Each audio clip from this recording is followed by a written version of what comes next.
Since 1996, the conflict in Congo has claimed the lives of an estimated 6 million people. Today, neighboring governments continue plundering by using proxy forces to displace entire communities for access to the land.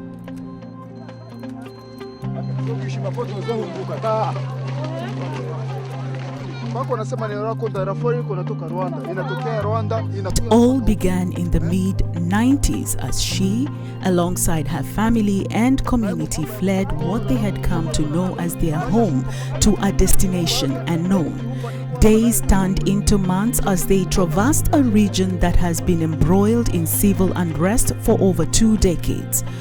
The trauma of living in fear, witnessing the death of loved ones, hearing gunshots as they fled, being kicked out of their home, lacking basic needs, and an interruption to normal living still haunts most within their community. Many lost their lives in the pursuit of safety, but Dr. Grace Faraja Kudabantu and her family survived to not only tell their story, but to fight for the well-being of many whose future still hangs in the balance in Congo and those who took refuge in Kenya. We experience different challenges in Congo. We experience different wars. We experience different genocide. And we are survivors of those challenges. Some of us here will tell you that we saw in our own eyes some of our family members being killed. But by the grace of God, we are here today. By the grace of God, we are sharing this story to you and giving God glory for what He has done by giving back to our communities who are still in the same issues, who are still facing the same circumstances that we were in before.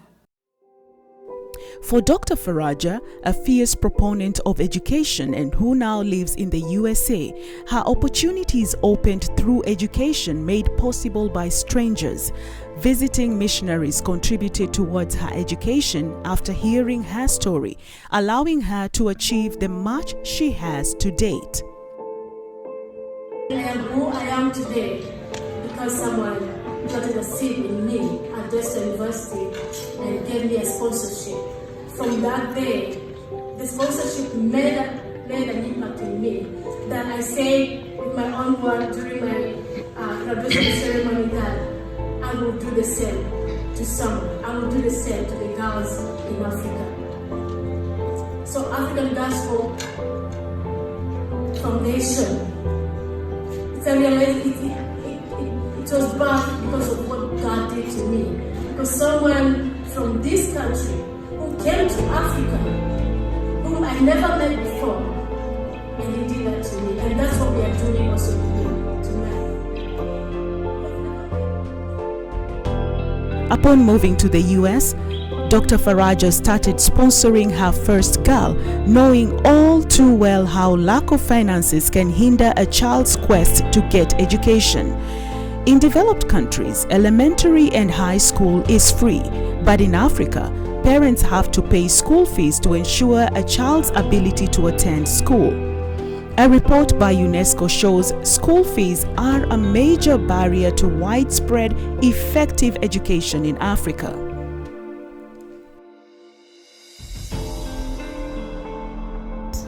Our children from pre-K, kindergarten to high school, we don't pay for their tuition.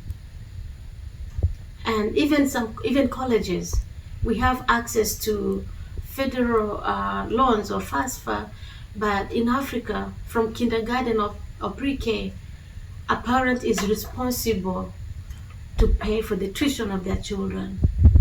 And you can imagine, you don't even have access to a full meal per day. Where will you get tuition for your children? Where will you get money to pay to purchase school materials for a child?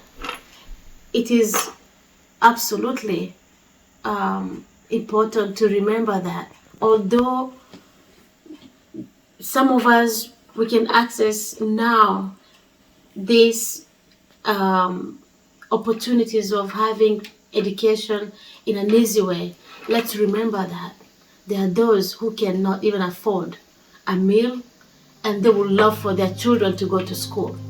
To understand how lack of funding and education intersect, let's look back to the 1980s. Structural adjustments to educational programs in Africa in the 1980s resulted in the introduction of user fees, commonly known as school fees.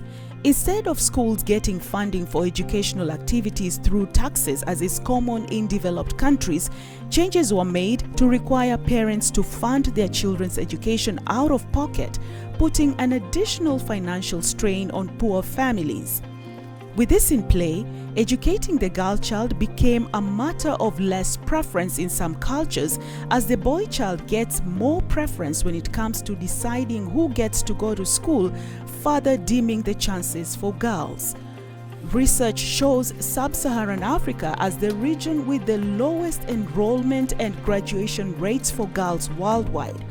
Several factors, top among them poverty and cultural beliefs like early marriages and early pregnancy rates, make it harder for the girl to access equal educational opportunities in comparison to boys. A 2020 report launched by UNICEF, Plan International and UN Women to mark the 25th anniversary of the Beijing Declaration and Platform for Action for Gender Equality shows that only 2 out of 5 girls complete secondary school education.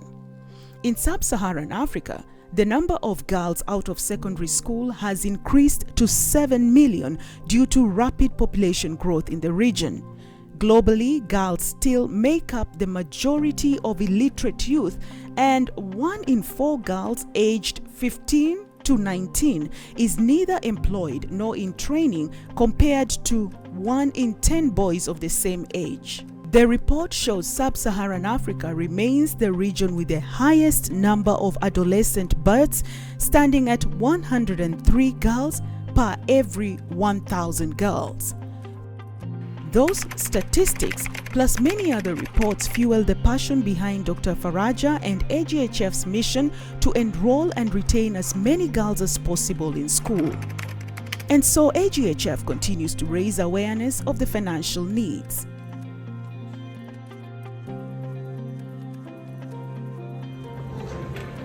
My position tonight is to fight for the lives of young girls underprivileged and provide for their needs. And my position is to stand and be the hope to the vulnerable girls who will be the leaders of tomorrow's generation and who will also be the agent of social change. And the circle of positive impact will never end. Through the establishment of the African Girls Hope Foundation, AGHF, 3 years ago, Dr. Faraja is spearheading efforts to provide as many girls as possible gain access to quality education. AGHF runs programs to cater for the educational, personal and mentorship needs of these 160 girls based in Kenya and Congo, 99% of who are orphans of the war in Congo. Since 2019, AGHF has held annual fundraisers in Atlanta to support these girls. This has not been an easy task for Grace and her teams in the USA, Kenya and Congo, who have had the difficult task of coordinating activities and events to ensure girls signed up are not kicked out of school because of lack of funding. With the global pandemic that disrupted activities and activism in 2020 and part of 2021, AGHF still continues to rally behind its cause to ensure that no girl drops out of school due to economic effects of the pandemic. Grace believes the task of supporting the education of girls cannot be relegated to governments or big non-profits only, and has taken the challenge to make a difference in the life of one girl at a time through galvanizing her community to provide school uniforms and materials, personal care items, and school fees for an entire year for each of the girls enrolled in her program. My name is Sandrine Wera. and I'm in class 8, and I'd like to thank the African Girls of Hope Foundation for making me achieving my goals of becoming a doctor in future. My name is Kevin Mugeni. I'm in Form 1 and I would like to be an accountant in my future. I'm thankful for African Girls Hope Foundation, for they helped me to achieve my goals of being an accountant. So it made me feel that I will be able to help others in future. This year, AGHF rallies behind the theme, Power of Community. We believe in the power of many, and no contribution is too small. There is a Swahili proverb that says, haba na haba hujaza kibaba, translating to, a little help here and there adds up. We are the generation that wants to leave a better world for not only our children but also for those in our community who may be in need. We believe we can and ask you to join us. In 2019, we were able to sponsor 100 girls. In 2020, we added that number to 120 girls. And this year, we have 160 girls to support. Our financial goal is to raise $30,000 US.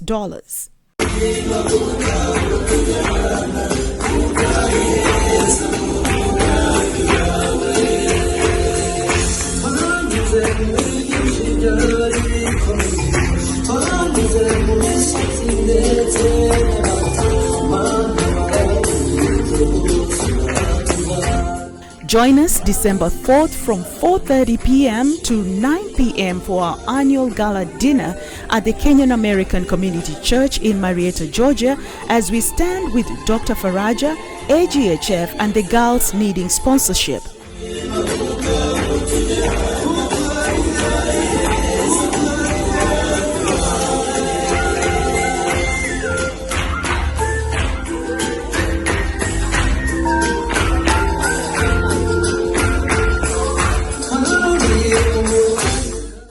We can do this together.